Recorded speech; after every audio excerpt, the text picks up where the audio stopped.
রোজা নামাজ হজ জাকাত কিচ্ছু লাগবে না, দানের শেষে ভোট দিলে বেঁচে যাইতে পারবে না। তাদের বড় এক নেতা বক্তব্য রাখছে কি, রোজা নামাজ হজ জাকাত কিচ্ছু লাগবে না, দানের শেষে ভোট দিলে বেঁচে যাইতে পারবে না। আরে দাড়িপাল্লায় ভোট দিলে বেঁচে যাইতে পারবে। নাউজুবিল্লাহ বলেন সবাই।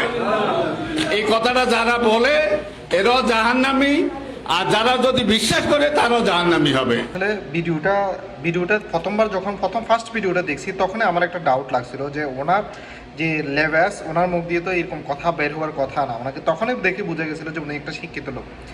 মূল ভিডিওটা দেখেন যে বাংলাদেশের রাজনীতি, নোংরা রাজনীতি, কত নোংরা রাজনীতি চলে। একটা মানুষকে সে কিভাবে নিচু নামাতে হয়, কীভাবে কীভাবে হ্যাস্তানস্ত করতে হয়, এটা বাঙালিরা খুব ভালোভাবে জানে।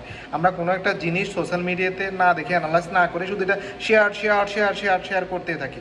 আগে যে কোনো একটা জিনিস দেখার আগে এটা অ্যানালাইজ করবেন। এটা সম্পূর্ণ যদি আপনার সময় না থাকে সম্পূর্ণটা ভিডিওটা দেখবেন, ধরে এটা শেয়ার করার দরকার নেই। আপনাকে কেউ বলে না যে এটা শেয়ার করে আরেকজনকে দেখা দেন না।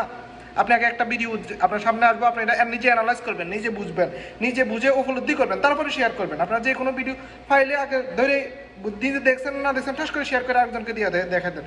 এটা জনগণের মধ্যে একটা বিভ্রান্তি সৃষ্টি করে।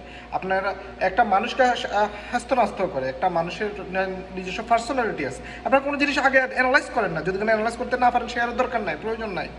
বোকাচোদা বাঙালি।